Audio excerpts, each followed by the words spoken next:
tackle. Let's go, let's go. Two, let's go. Good job. What we're trying to do with ball pressure, full court or half court, is make you make a play. And if we can get the other 4 kids on our team to rotate and give help, we're breaking down what you want to do. You're going on the individual move.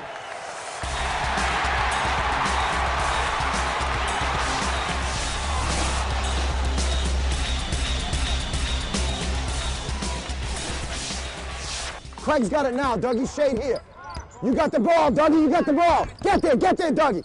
Kurt, play deep. Get to it, Craig. Get to it. Jonathan, step up. The basic tenet of UConn man-to-man defense is Coach Calhoun's belief that he wants every guy to be accountable for stopping their man. Come on, Curtis. Got to do a better job than that. He's not much of a gimmick coach. He doesn't rely too much on gimmick defenses. Good sticks, good sticks. Come on, roll them. Let's go. Out there, sticks. Good. Help. He tries to teach toughness and responsibility and accountability. Historically, we've been in the top 10 field goal percentage defense in the country over the last 15 or so years.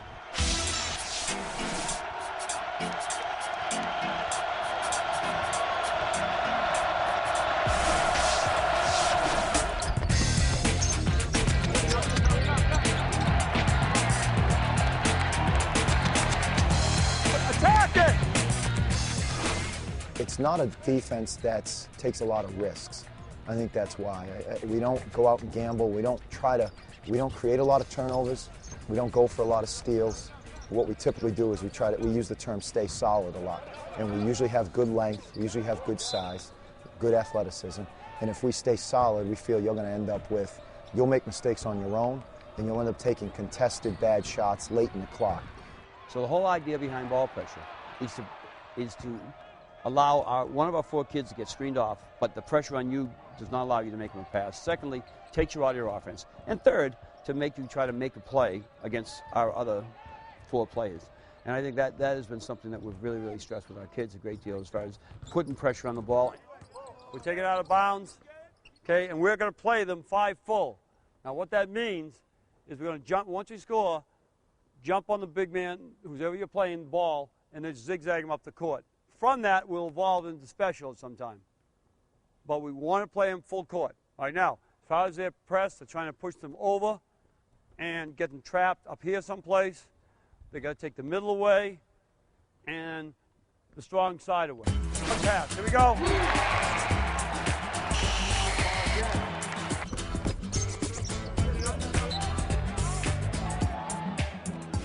Wherever the basketball is, all right, if it's up here, all right, the pressure has to come right away. And by pressure, we mean that the player with the ball has to feel you. It has to feel the defender. The defender just can't be there in a good defensive stance and not bothering him. The pressure he has to be there where the guy puts the ball on the side of his body, or he turns away from the play, whatever it is. So again, we're trying to put really, really good pressure on the ball there. We don't overplay. We don't play in the passing lanes. All right, we allow passes to be made. Again, we play solid once you get the ball.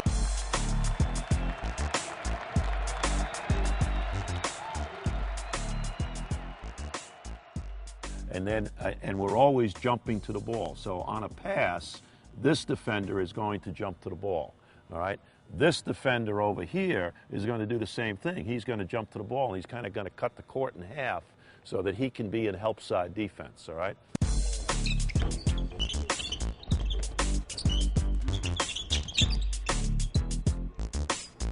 We also try to send people what we call sideline baseline. So once this guy gets the ball, we try to play him on his high side and make him go to the baseline. All right, and once he goes to the baseline, that's where we start to funnel people into our big people.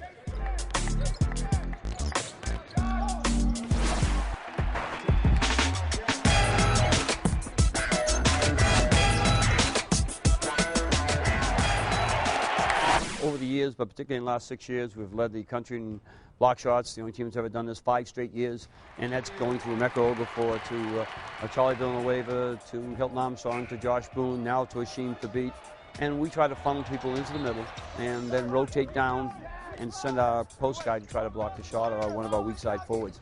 And yeah, it's more of a pro set. We try to send you along the baseline where we think you're the most vulnerable and try to block your shots. The best part about that, 2 or 3 block shots can ignite a fast break. Secondly, can be very discouraging. And we've had charts where literally guards have dribbled in, seen one of our big guys, and dribbled right out. I mean, kept on going. That kind of dissuasion, when you dissuade a team from getting to the paint, you got a pretty good chance of winning. We want kids to block shots, and we think it has a really direct impact upon the game. In the past 10 years, we've given up about 37% field goal percentage defense. We think if we're going to block 8 or 9, 10 shots a game, which is about what we average, almost 10, we've taken like 10 opportunities, and then you've had another 15 maybe rushed or altered. So we think it's been a very sound defensive strategy.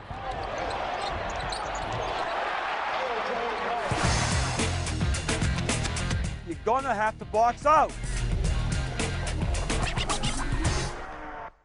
Shell drill is something that I think every level of basketball teaches, from junior high probably all the way on up.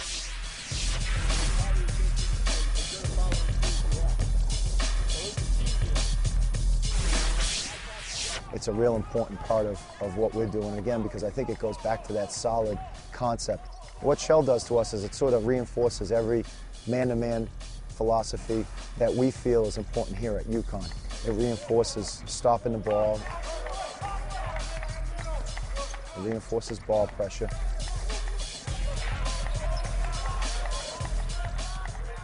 Reinforces help side defense. It reinforces being there for a teammate. So pretty much every important philosophy, every important tenet of how we want to play man-to-man defense is reinforced in Shell.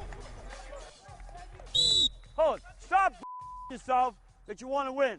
Run, defend, rebound, take care of the ball.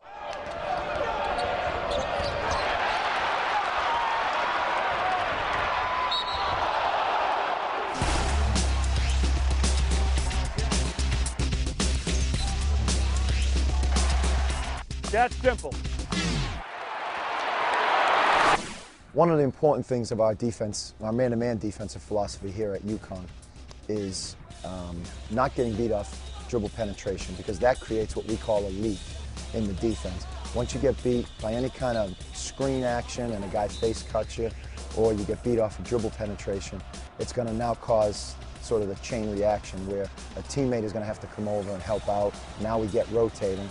Against some of the better passing teams we play, they can keep the ball then ahead of us, and it gets us reacting rather than us controlling the situation. Some defenses are effective across the country because they're high risk, high reward. We feel we can score over the years. We've been fortunate enough that we score off our break, and we score off some of the players we've had. We've had so many NBA players that we don't need to take a lot of chances with our defense. I think the biggest thing is don't accept anything but more than they can possibly think they can give. And secondly, have a system maybe that runs, plays man-to-man defense, highlight them many times the way we do, as you said, with pro sets. And I think our kids play in a system where it's very competitive, and probably for most of our kids in the type of practice we have, it isn't a shock to go to the NBA. The talent is, but the way they play isn't. Oh, you can defend on every possession. Will a guy make a tough shot? Of course he will. Will the official make a bad call? Without question, okay? But you can defend, hedge, help, talk on every play. The kid gets beat occasionally. That takes a long time to get a kid confident enough that he knows how close, when, how far, all the various aspects of ball pressure. But I don't like it done against me, so therefore I like to do it against you.